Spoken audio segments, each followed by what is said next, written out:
Hello, hello, hello, hello, hello, hello, hello. Hey, hey, hello.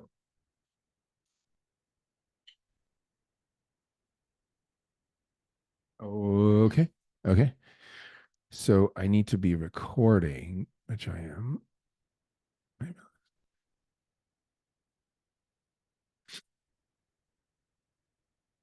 recording here. Okay, so I'm excited. I can't hide it. Yay. Yada, yada, yada. Beautiful biography. Wow, my guest. I'm so excited to welcome Dr. Sarah Doyle. Welcome to the podcast. Thanks so much. I'm excited to be here. Me too. I can't wait to dig in. You're such an interesting person, and I love interesting conversations with interesting people. So I'm going to ask you first a question I ask to many of my experts is what is to you, Sarah, ADHD? Okay.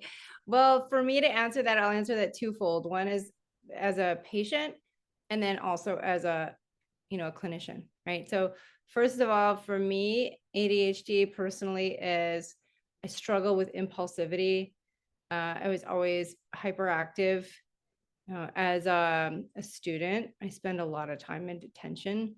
I got good grades, but I would often be sitting in the hallway with behavioral disturbances, and it would really puzzle my teachers. Like, I would get A's and B's, but I was also like the class clown. I was bored. So ADHD for me, I want to say it really derailed. Like, I wasn't really diagnosed until I got into my 30s, although I had signs of it throughout, in hindsight.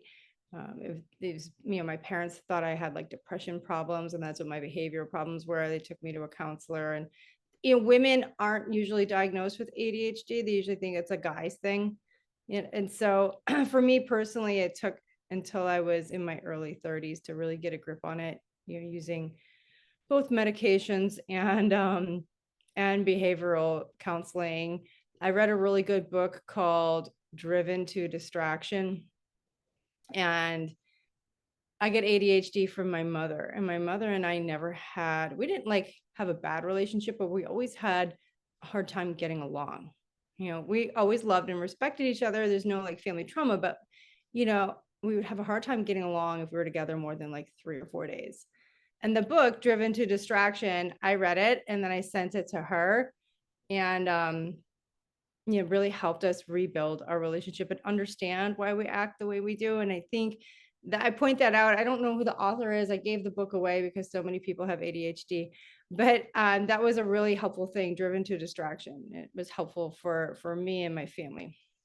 Now, um, as a clinician, now that I've studied functional medicine, I do a lot of brain chemistry testing. I look out for different ways that ADHD presents itself. Obviously, we have like the impulse control, the focus, the hard time focusing. There's the ADHD, the inattentive type, and that's characterized by the difficulty focusing, distraction, and not significant hyperactivity. Sometimes women will have this because they don't have the hyperactivity. Like boys are more predisposed to have the hyperactive, impulsive type. And that's like, the boy can't sit in this chair, he's not behaving in class, the typical kid who doesn't want to sit in their desk. And then there's a combined type where it's a little bit inattentive and hyperactive, impulsive.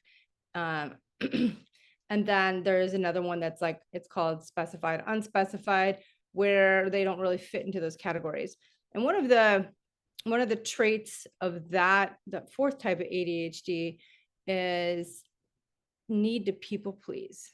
Like, people with that type of ADHD, they tend to have higher anxiety levels, more of a fear of upsetting people. They'll go out of their way to make sure someone's not mad at them. They're like, oh my God, are you mad at me? And sometimes they'll even compromise their own needs and desires to take care of the people around them. They're often very selfless. So that would be the other type of ADHD. So, when I'm working with people, I'll give you a little background. I do functional medicine coaching, telehealth, and I do we do tests at home, and we use urinary metabolites of brain chemistry. So when I'm working with people, there's a lot of different behavioral things that they didn't realize that were signs of ADHD. Even, so we'll see that chemically as low phenylethylamine in the urine, low metabolites of dopamine, norepinephrine, epinephrine. So if you have low norepinephrine and low phenylethylamine, that is characterized as you have ADHD. And I get a lot of people, I get a lot of women that were put on antidepressants. And then we do this urine test and they're like, oh my God, that makes so much sense that I have ADHD and not depression, because having low dopamine will give you depression and having low serotonin will give you depression. But a lot of times they're medicated for serotonin when they really should be, medicated for the dopamine and phenylethylamine. And when I say medicated, I use all herbs, but, traditionally kids are given, Adderall, Ritalin, and those drugs. So yeah, personally, I struggle with impulse control, not as much focusing. I was a hyperactive kid, and but I've learned to recognize traits in all four categories to try to help my clients behaviorally and as well as nutritionally.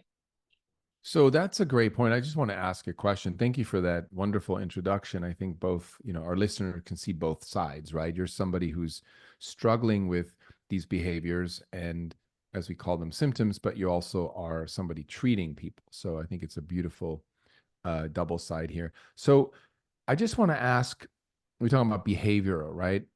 My theory is that ADHD is a label, right? It's the abbreviation of 4 words that were created by professionals to describe a set of symptoms, right? In the layman's term.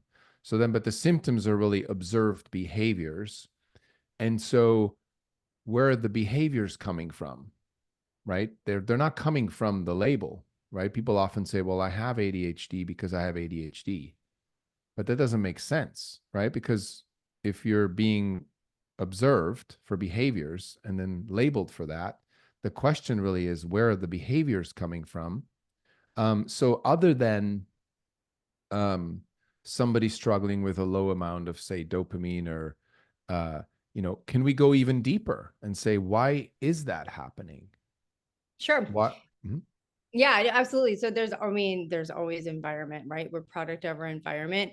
And then there's also nutrition. So when I get the metabolite testing back, I'll be able to see, is there a genetic predisposition to low dopamine? Is it dietary? Unfortunately, unless you're your own farmer or able to eat from a farmer's market, a lot of our fruits and vegetables just don't have what they're supposed to have in it. And we have huge vitamin and mineral deficiencies. And you need particularly vitamin B6, you need iron in your brain, you need something called SAMe, acetylmethionine, that helps complete a methylation cycle. And some people just genetically just don't have that. And so there's the methylation genes. That's a hot topic. The methylation genes play a big part in this. And one of the most common ones is MTHFR. So if yours is only functioning at 70% or 30% capacity, it affects all the other methylation genes downstream. So what we do is, and these are all evidence-based protocols. You can go onto the NIH and look at what vitamins and minerals do you need to make dopamine? What vitamins and minerals do you need to make norepinephrine? You can look at all that stuff. So I use all evidence-based protocols in my practice. So what we do is I can gauge by how high or low the metabolite levels are, how bad their genetics are. We could do genetic testing. That's always an option, but it's expensive. At this point, doing the methylation test is it's like $600. It's expensive for just those methylation genes. Yeah. You can get a couple of the genes from a doctor doing blood work like MTHFR, but they won't do MTR or MTRR or ACHY. Like there's a bunch of other ones like COMT. That's a real common one also. A lot of people have issues with that. But you know what? It's what I heard from another neuroscientist, another lecture, and it was a beautiful thing. And I, as a person with ADHD, I consider it a gift. I wouldn't be an entrepreneur and I wouldn't be an innovative person. I wouldn't be coaching people all over the country, helping them naturally with ADHD if I didn't have it myself. So the way this one neurologist explained it was he likened it to malaria, right? I mean, oh my God, sickle cell anemia. So African Americans can get sick with sickle cell anemia if both the parents have the trait and they inherit a homozygous trait. But having a heterozygous trait, meaning only one of the genes is partially affected, like it's functioning at 70% capacity, it's actually protective against malaria. So that's an adaptive trait from Africa that African Americans have. It's only when both parents give you the dominant trait and you have the homozygous that you have a problem. So the same thing with MTHFR, and people who have a SNP, we call it a single nucleotide polymorphism, they tend to be the innovative people, the people that might drop out of high school but become millionaires, the people who invent things that save lives. And people with this gene, they usually don't have symptoms, like the neurological symptoms and whatnot until after they reach they exceed the childbearing age. And that was an adaptive trait. Like most leaders have some ADHD. I think it's a gift. I'm glad that I have it. Yeah, that's, I'm glad you said that because I was going to ask you, like, there's this theory. Tom Hartman is one of the first experts I talked to back in the day with the theory of the hunter versus the farmer, right? So is it evolutionary that at some point part of the human operating system, if you will, part of that got activated because they were threatened, right? Let's say a hunter was like a young hunter who's going out with the men for the first time, or not just men, but majority were male, some women, but they went out and they faced danger, right? The lion was coming at them or whatever. And then it's almost like their operating system, that part got activated where they needed to take in more information to feel safe, to survive. And so therefore that thing is now active. And now you're always taking in more information than, say, a person who's never been threatened, with death in a way. So I know that's a separate theory, but I just want to ask, do you feel like these DNA kind of what we call predispositions, they're not necessarily mistakes of God? And I'm not like actively a religious person, but like the universe or whatever you want to call it, they're not mistakes, but there's something that's been activated or provided to this human to survive, like you said in Africa, right? The gene that protects you from that disease kind of thing. Do you feel that's where that's coming from? Or how do we existentially explain these predispositions? I don't have the answer for you, but I would like to think that it's an evolutionary trait that was brought for us to survive. Now, on the flip side, people with MTHFR, MTRR women, they can have difficulty conceiving and childbearing. They can have a lot of miscarriages. So it's not all positive, but I think evolutionarily it was for leaders. Yeah, I like that theory better. Yeah, and it's kind of like, I don't know, we're speculating, but it's almost like I want to believe that the universe or God isn't just making, millions of faulty brains and suddenly they're all, they all have a disorder. Sorry, defect. We can't send them back, but we'll just medicate them, right? With with pharmaceuticals. And so I just want to get to your own story, and we'll circle back to how Yes. you handle it, right? But how did you? How old were you when you first encountered this? I mean, you started talking about it, but like, how old were you when you first encountered this term ADHD or ADD, and what was your reaction or your parents' reaction or school or what? How old were you? I was 31 and I was in my doctorate program.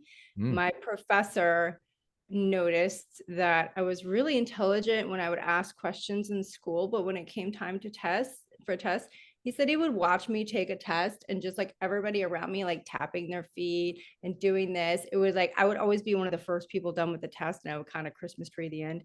And just because I wanted to get out of there.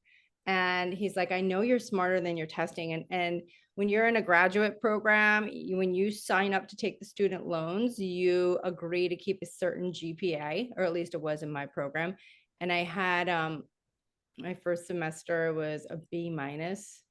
Ooh, a B minus. Well, I was on academic probation, and my professor is like, you're going to get kicked out of the program if you don't perform better in one semester. He's like, why don't you just go take your tests in the testing center where you get a private little room with white noise.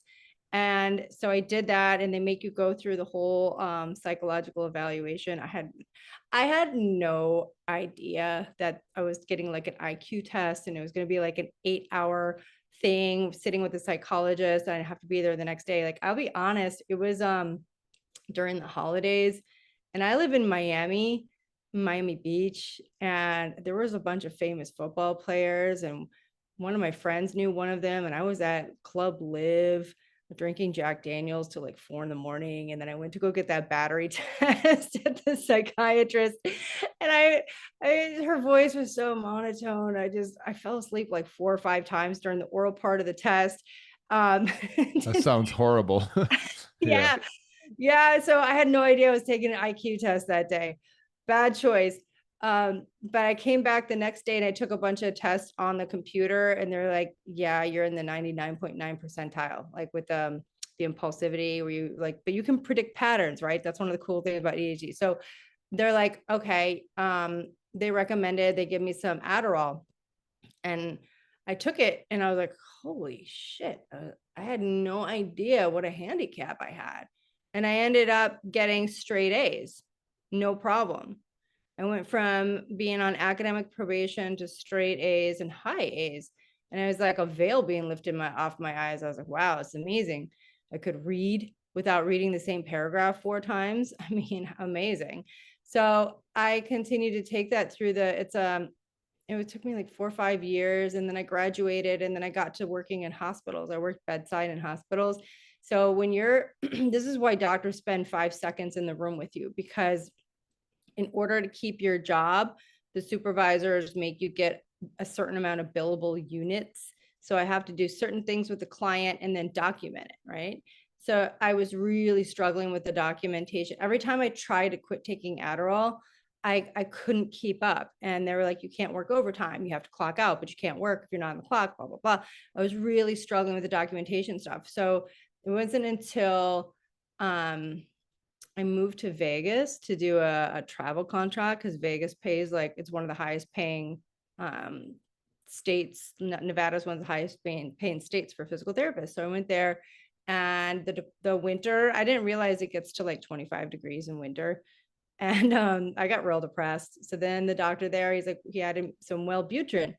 So about a month later, I was at work, and I was like, I'm so dizzy. I can't treat patients. Like, I had to lay down. I was like, oh, I felt like I was going to pass out. My blood pressure was like 200 over 100, which is enough to have a stroke. Yeah. And so I could barely even walk to the bathroom. This is my 39th birthday. So, and I had to, called her my work wife. She got a wheelchair and wheeled me down to the ER. And I spent the afternoon in the ER. They ran a bunch of tests. I had we have this biomarker in the blood called troponin when you have a mild heart attack. I had some of that in my body. And I think it was the combination of the Wellbutrin and the Adderall. And then it was also winter. So I was drinking coffee because I was cold. So the excess caffeine, and my body couldn't handle it. So I go to the ER, and the ER doctors are like, oh, it's just the caffeine. The pharmaceuticals are totally safe. Don't worry.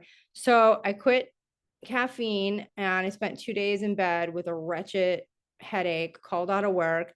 And I kept taking the Adderall and Wellbutrin. Well, I had another episode. So I was like, okay, it must have been. So I looked up, I'm like, you're not really supposed to combine Wellbutrin antidepressant because it's a norepinephrine reuptake inhibitor.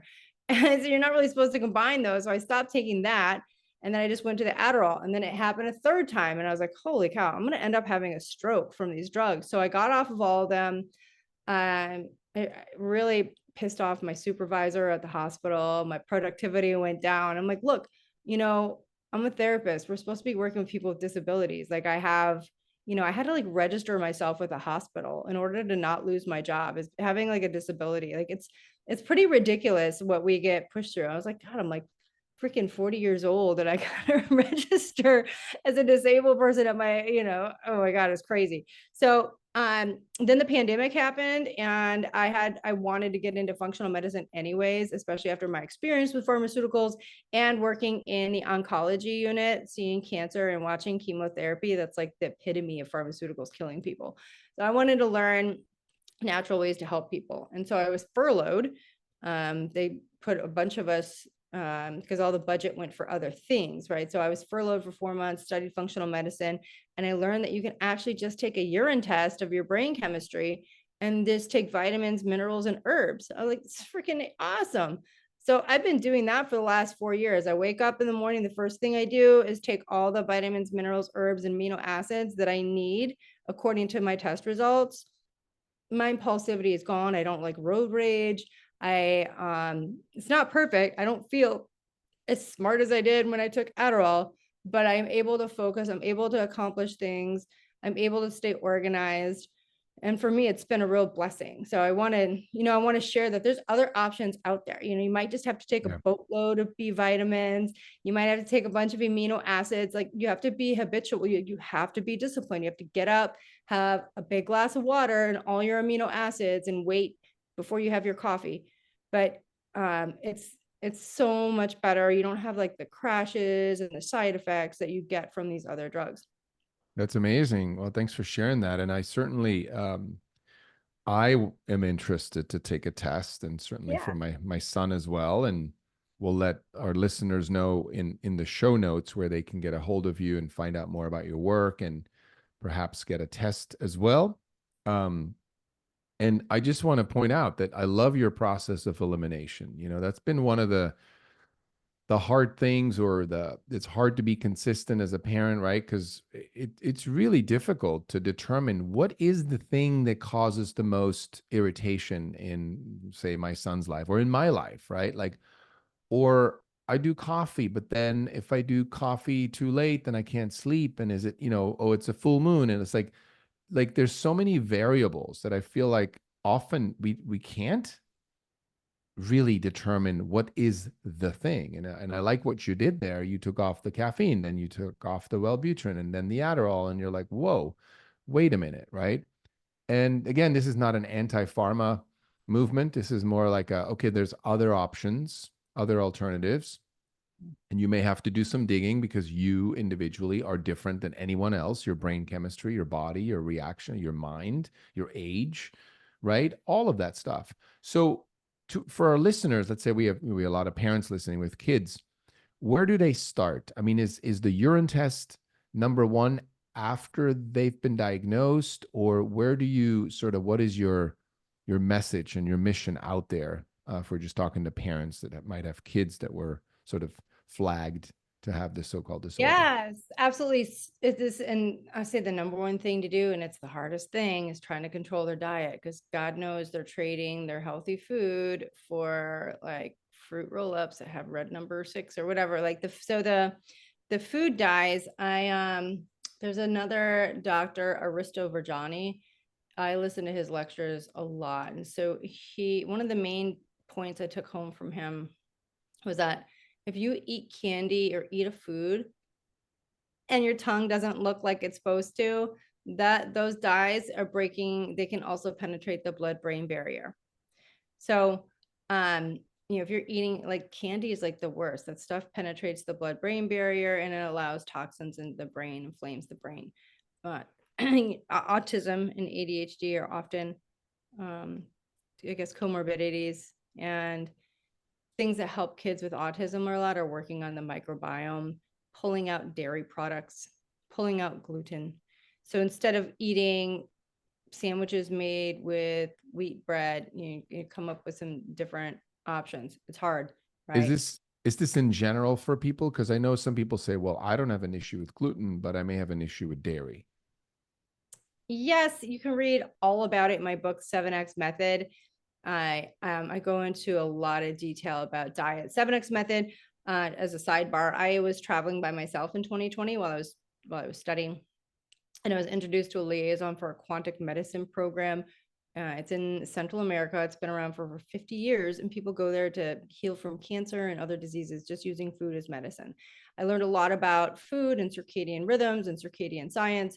And I talk a lot about that. Like, for example, for most people, they get a melatonin release around 9 p.m.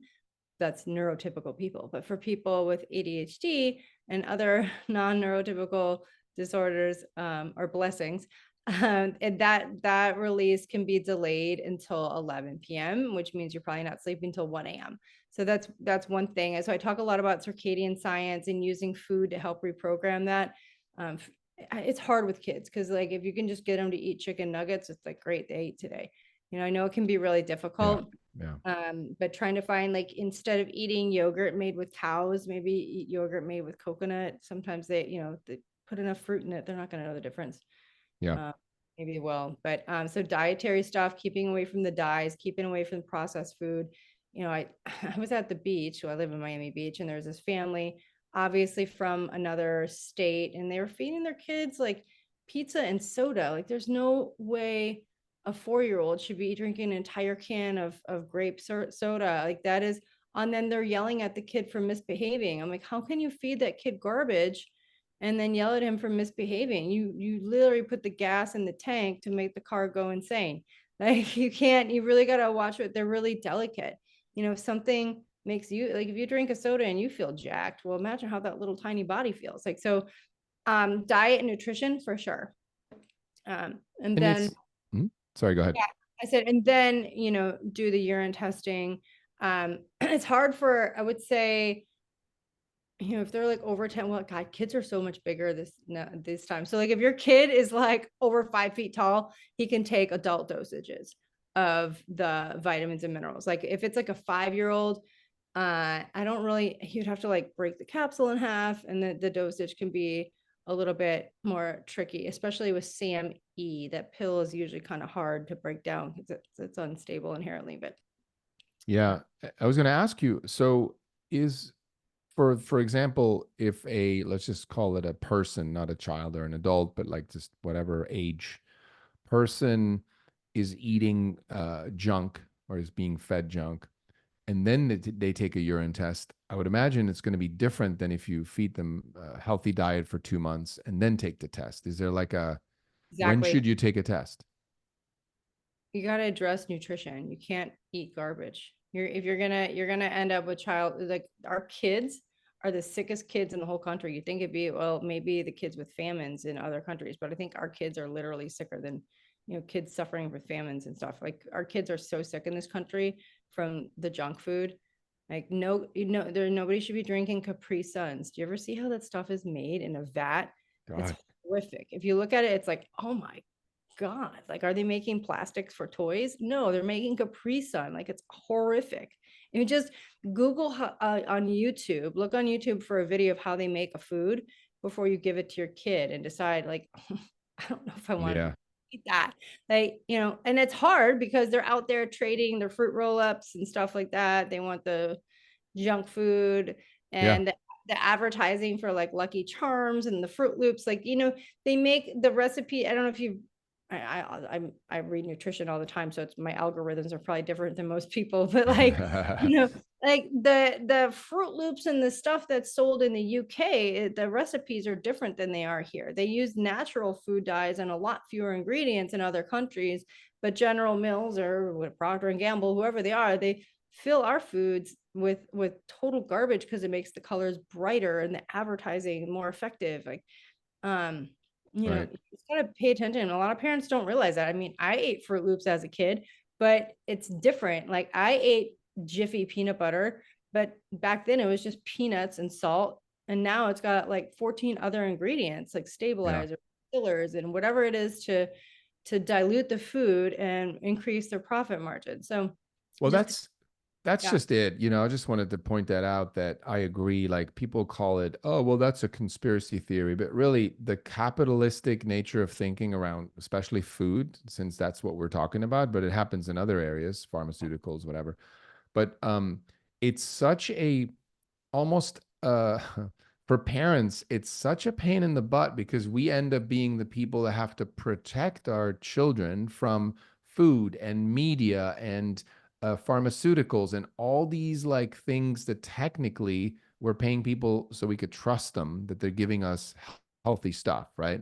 And so I think, and that's why I do this movement, right? Because I want to give parents tools. I want them to get insights such as the ones you're sharing, like, hey, maybe watch a video on Capri Sun or maybe chicken nuggets. Do you know what's in it? What it takes to go in it, from the McDonald's chicken nuggets, right? Barf. Um, I mean, barf, right? And yes, sometimes my kids are like, I want McDonald's. I'm like, okay, if it's like once every 2 months, I Yeah. can tolerate that. Still not great. I'm still not proud of that. But I feel like it's either going to be us stepping up, being responsible, not being lazy, or not being victims of, well, there's nothing I can do. And video games are everywhere, drugs are everywhere, blah, blah, blah. I think we're realizing that we've gone too far. We've just sort of like trusted these authorities or people who are supposedly watching out for us, but they're not. Yeah, exactly. They're not. I just try to tell people when it comes to nutrition, like your cells are always changing and renewing, like especially your stomach lining. You have a new stomach lining like every 2, 3 days, your skin cells, your liver cells. So what you eat becomes your body. you Wow. know, just just real basic. Just look at it like that. Like, okay, do I want that? Do I want to become like, I'm going to become that. Do I want that nice, juicy mango? Do I want that bloody steak with butter all over it? Yes. I want to be strong like a tiger, like, Right. or, do I want that mystery nugget with like some weird springy meat inside? Oh, gross. No. Gross. No, no, no, no, no. And that's well said because I think and this is brilliant, Sarah. I'm going to go there because you went there. People pleasing. I think as parents, I often find myself wanting to please them. Oh, you like that kind of food and that makes you happy. So then I can go back to my work and do my work. So you're sitting happy there, not complaining about your food. Good. I'll give you nuggets. Right. But that's that kind of people pleasing, that trying to control, trying to be their friend or trying to make them comfortable all the time. That's what I'm dealing with. And I think that it just hit me like, oh, well, it's going to be more work for me to go to the local farmers market, get fruits, bring them home, cut them up, put it in front of them, even if they're just playing video games, put that in front of them instead of letting them dictate what they want to eat, right? That takes work. Yeah. I mean, being a parent is a real pain. Yes. It's Yes. like it's a lot of work. You're not making friends, you're trying to coach a little person to survive and they're not going to like it. They're going to cry, they're going to piss and moan, but you know what? It's your job. And at the end of the day, I didn't really make good decisions till I was over 25, so I can't really expect a 3-year-old to make a good decision. You just inspired me because we have a farmers market on Thursdays. Today's Nice. Thursday. And I'm going to go there today and I'm going to grab a bunch of stuff that they normally bitch and moan about. I'm going to bring it home. I'm going to slice it up and I'm just going to serve it. And I'm just going to leave it there. See what happens. I love it. Let us know how it goes. Post about it. Let's see it on social media. Yeah, I should do that because it really is a big deal for me. It's like, you know what? I've been not doing that because I'm like, well, they won't like it. And then if they don't like, it's like, F that. That's healthy, right? Mhm. They're gonna look back when they're 25 and say, Dad, why did you let us eat so much junk food? You know? And then I'm gonna be like, what? Because you wanted to. And I'm like, well, yeah, but I'm the parent, right? Until you're 18, technically, until you're out of the house, I call the shots and for your Right. own good, right? Absolutely. Yeah, you got to empower the parent. Well, And that's, yeah. yeah, I think a lot of it too is like kids can like once we got away with being able to spank your kids, like, oh, I can't spank my kids because the authorities are going to call me and put me in jail. Like, I'm not saying that violence is good, but I think maybe that started it to where parents started to be afraid. to discipline their kids. I think that was like the beginning of it. Like, okay, so if I discipline my kid, are they going to turn me into authorities? Am I going to get this? Like, there's like where it's, it's like being afraid to do the right thing. Yeah. And I think you're right. Um I think that because I was still spanked by some teachers, not spanked, but like ruler on the hand, or there's Yeah. still some crazy stuff happening from nuns that were Yeah. teaching. And then my parents, my mom would hit us with a uh love you mom, but she would hit us with what do you call those things that you hit the carpets with outside? Carpet Oh beaters? yeah, carburetor, Yeah. yeah. We would get that, and that was a plastic version and a wood version. And which one was worse? I think the plastic one hurt more. I don't know why, but um, so that probably had me go, no, no, no, no, no, I'm not doing that, which is, I think, a good call. But Mhm. then I threw the entire discipline out with the bathwater, right? Yeah. So, and I think healthy discipline is to set consequences and lovingly say, okay, that was too far. Now we're going to do this. And I love you, but this is it. And then they're going to, it's like, I know, I love you, but that's it. And that I'm relearning myself right now. So I think that's a huge must for parents listening, that if we're just like you said, if we're letting them drink soda and eat pizza too often, and if we're lazy, and I mean this, yes, parents, we're busy, I'm exhausted at the end of the day, Tired. Yeah. I mean, tired. I hate to say, we're not lazy. We're just abused by life. It's too Yes. much. There's only 24 hours in a day. We need like 30.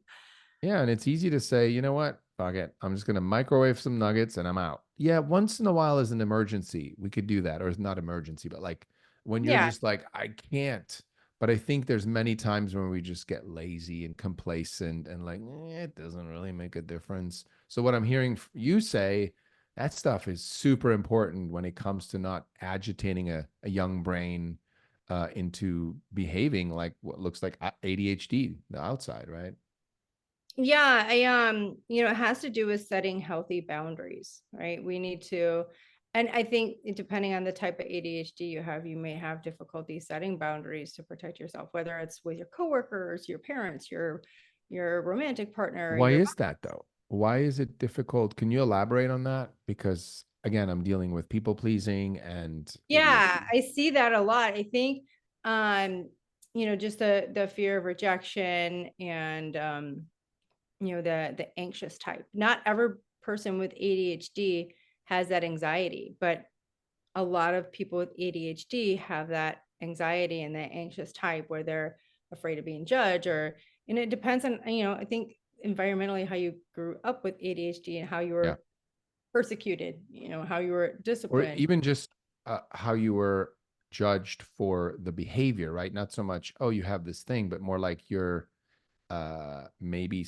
like made to feel suppressed as a child. Your emotions don't matter, Yeah, and it right? carries into adulthood to where we don't Yeah. even know, okay, well, how am I supposed to act? Like, because as a kid, you were, whatever. Yeah. Not supposed Punished or judged or to. suppressed. Yeah. Yeah. And so what I'm hearing is that then if you're like at work and you're a people pleaser and you're anxious, um, that you didn't have a hard time setting boundaries because they won't like me if I say this is not cool with me or whatever, right? Um, so that's a big deal. That's like lots of people running around putting others' needs before their own. Yeah, yeah, because if you're the non-neurotypical person surrounded by neurotypical people, you're always like felt like the weird one, you know. Yeah. I don't think it's so funny because when people say normal or neurotypical, I think I once ran the numbers and I looked at the whole world as in like these are the people that have been diagnosed. Then there's a percentage of people that they say are undiagnosed. Then there's a percentage of people that think they might have ADHD. Then there's a percentage of people who haven't even yet gotten diagnosed. And I looked at the number, I'm like, that's more than half. So actually, the neurotypical is now the not so typical anymore because we're tipping almost like more That would make people, sense. right? Yeah, yeah, because of the genetic defect on the MTHFR, and the prevalence of that, that's about around 40%. And then there's the other ones too. Right. And then so it's kind of like what's normal these days? Like, is it maybe normal to just find your own journey as an, I mean, you know how it is as an ADHD person. It's Mhm. hard to work for someone, sit at a desk all day long, right? And but you can do your own business, you can do your own thing, you can do multiple things and feel like life's good. So Yep. is it perhaps just finding your, carving out your own path, doing what works for your brain rather than trying to adjust your brain to fit into the world? Yeah, yeah, I think so. And it's generational. Like we were squares pushed into circle holes. And I think now it's more accepting. Mm, I love So that. Now, celebrating diversity. yeah, exactly. Well, hey, look, I think it's doesn't you're never too old to be reminded that maybe there's some behavior that doesn't work, and why is that, and how can you solve it? And to our listeners, like, please get in touch with Sarah. She's an awesome person. She stands for good nutrition, for alternative ways to treat such things as ADHD. And I love the urine test. I think that's something that's newly on my radar thanks to you. So we'll have a link to that, and hopefully people will reach out and get some of that urine tested. Why not? Yeah, absolutely. So my website is drsarahdoyle.com,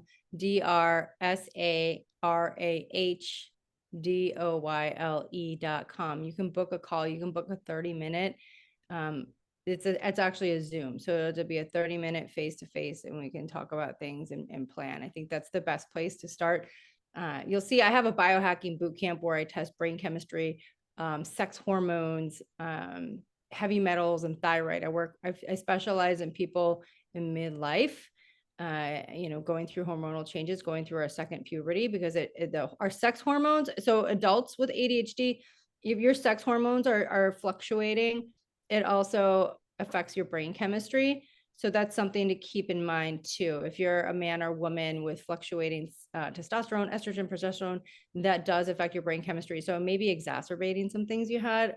Maybe you had a little depression from the low dopamine that you had with the ADHD, and that can be exacerbated if your testosterone drops and stuff like that. So when we also look, when you get the one-on-one with me, we'll talk about like toxins and stuff, because sometimes mold, mycotoxins, and these come from the foods. Also, mycotoxins can inhibit the testosterone. It affects your sex. There's a whole, like, it's a big bad world out there. So I have a couple different programs there, but I think the best thing to do is just to book the 30-minute Zoom, or you can find me on Instagram, just like my book title. It's 7X Method.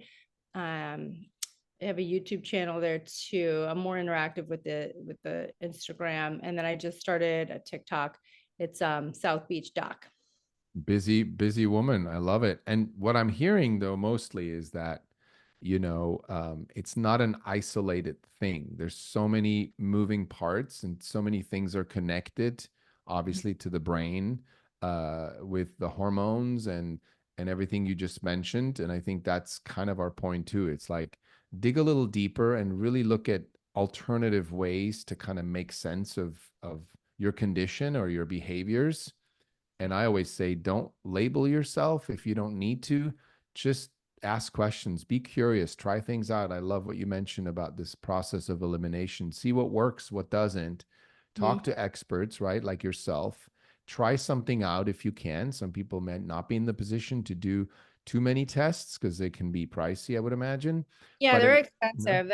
Big pharma does not want insurance to cover this urine test, because that will, oh my God, you know how many antidepressants and Xanax and everything they prescribe a year? They don't want to lose a penny. It'll mm, never be covered by insurance, unfortunately. which is so sad because it's such in a way, a simple test, right? Yeah, you And find the root cause of what's going on. Hello, it's like a fast track to healing.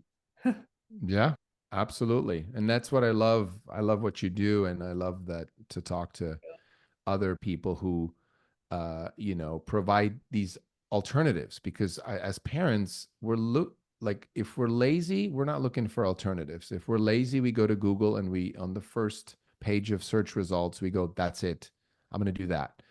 But if we're interested in actually digging deeper and not creating our children in this case as the problem, but more Mhm. like, oh, there's some issues. Like what else? Then you'll find people like Sarah. You'll find people like myself. And I always say, I'm not a medical professional. I'll still tell you, you got to know your child or yourself before you make a call, right? before you go even to take a urine test, whatever. You got to know, you got to trust yourself. Mhm. But there's some trustworthy experts out there, I think, that intuitively for me, including yourself, it's like, yeah, that's worth a go. Let's try that. Let's see what that does, right? Then Yeah, absolutely. And it may be more expensive on the front end to work with me, but at the end of the day, you could like go to another doctor or a specialist with your insurance 3, 4 times, not get results, and spend the same amount of money.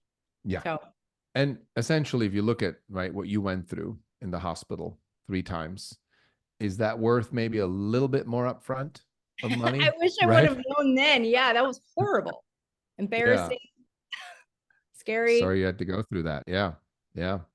So the Yeah. lesson is don't hang out with football players in Miami Beach and go to clubs. That's the lesson. I'm kidding. But I think the Super Bowl was in town. So it's like, it's kind of Perfect. like one of those things like, you're gonna go. You're gonna go. Super Bowl's here. You gotta seize the day. Bucket list, right?